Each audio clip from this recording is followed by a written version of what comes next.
अस्सलाम वालेकुम। आज जो चीज़ हम डिस्कस कर रहे हैं ये है विटामिन B1। ये वाटर सॉल्युबल विटामिन है और बी कॉम्प्लेक्स का पार्ट है।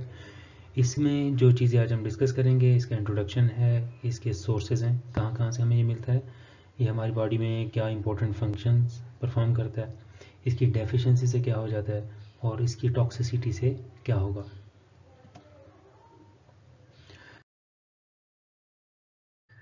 विटामिन B1 को हम थायमीन भी कहते हैं।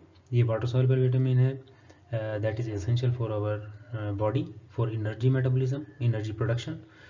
इसका जो ज़रूरी है, जो ये नर्वस सिस्टम की फंक्शनिंग के लिए बड़ा ज़रूरी है।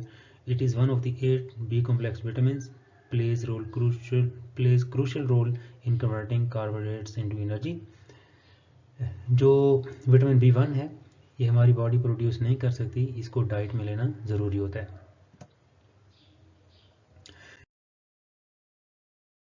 इसके सोर्सेज कौन कौन से हैं? होल ग्रेन है, brown rice, oats, wheat, legumes हैं, लेंटिल्स हैं, बीन्स हैं, पीज हैं, नट्स एंड सीड्स हैं, सनफ्लावर सीड्स हैं, ठीक है, वगैरह। मीट है, फिश है, डिफरेंट टाइप की फ़िश में ये पाया जाता है। एग्स हैं, डेयरी प्रोडक्ट्स हैं। जो फोर्टिफाइड फूड्स हैं उनमें ब्रेकफास्ट सीरियल्स हैं, वाइट राइस एंड ब्रेड, ये जो है विटामिन B1 से इनरिच्ड होती हैं।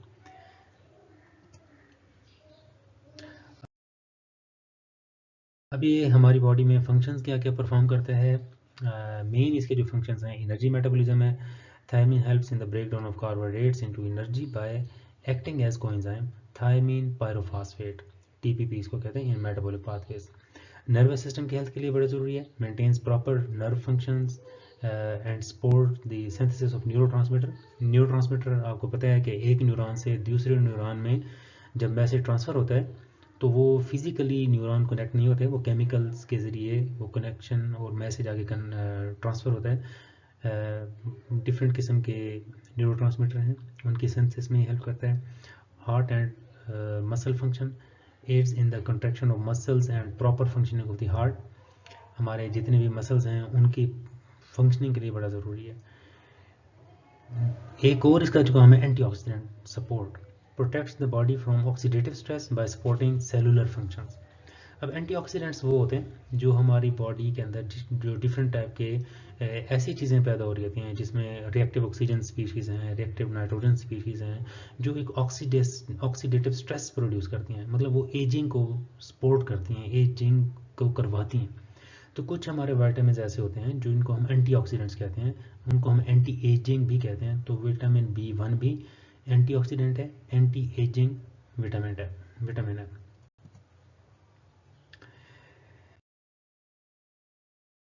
इसके जो डेफिशिएंसीज हैं उसमें क्या हो जाता है, अगर इसकी डेफिशिएंसी माइल्ड हो तो उसमें फटीग होगी, इरिटेबिलिटी होगी, पुअर मेमोरी हो जाएगी। अगर सिवियर डेफिशिएंसी हो जाए तो एक बहुत इंपॉर्टेंट डिजीज़ है दैट इज़ बेरी बेरी। इसमें भी दो किस्म की आ जाती हैं, ड्राई बेरी बेरी है, वेट बेरी बेरी है। ड्राई में क्या होगा, नर्व डैमेज होगी, मसल्स की वीकनेस हो जाएगी, चलना फिरना मुश्किल हो जाएगा। वेट बेरी में हार्ट फेलियर हो जाएगा, फ्लूइड रिटेंशन हो जाएगी बॉडी में, एंड डिफ़िकल्ट ब्रीदिंग, सांस लेना मुश्किल हो जाएगा। वर्निक कोर्साकॉफ सिंड्रोम है, common in alcoholics, it cause confusion, memory loss and lack of coordination. मतलब जो एक बंदे की कंपोज्ड नेचर होती है, कोऑर्डिनेशन है बॉडी के मसल्स के दौरान, ऑर्गन्स के दरमियान, तो वो जो है ना इफ़ेक्ट होती है। इन्फेंटाइल थायमीन डेफिशिएंसी, ऐसे ऐसी मदर्स जिनको विटामिन B1 की डेफिशिएंसी है, उनके बच्चों में भी विटामिन B1 की डेफिशिएंसी आना शुरू हो जाती है ड्यू टू ब्रेस्ट फीडिंग। साफ ज़ाहिर है बच्चों का कोई और सोर्स ऑफ डाइट नहीं होता, मदर्स डाइट पर वो होते हैं, मदर फीड पर वो होते हैं, तो इसलिए उनके अंदर ये भी डेफिशिएंसी आ जाएगी।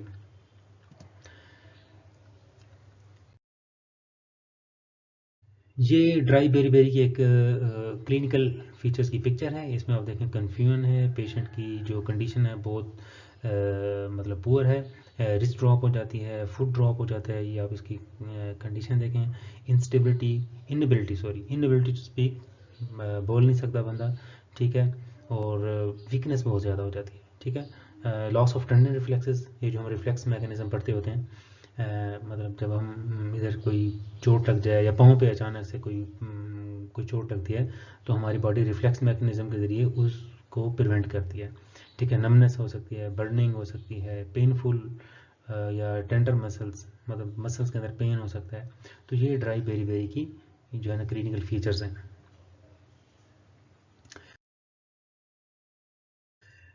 जो ओवरऑल इसकी जो प्रॉब्लम्स हैं, tingling in the arms and legs, nausea and vomiting, loss of appetite, delirium, fatigue, blood vision, irritability.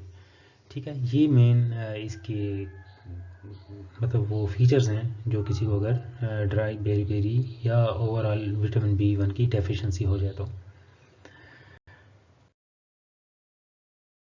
Vitamin be generally non toxic होता है क्योंकि ये वाटर सॉल्युबल है, तो जितनी इसकी एक्सेस अमाउंट होती है वो यूरिन के थ्रू एक्सक्रीट आउट हो जाती है। अगर बहुत ज़्यादा इसकी हाई डोज आ जाए इंजेक्शंस या सप्लीमेंट्स की सूरत में, तो इसकी वजह से एलर्जिक रिएक्शन हो सकता है, नोज़िया और स्टमक अपसेट हो सकता है। तो ये मेन चीज़ें हैं जो विटामिन B1 के लिए इम्पोर्टेंट थी। और कोई क्वेश्चन हो तो आप लोग कमेंट्स में पूछ सकते हैं। Thank you so much. अल्लाह हाफिज़।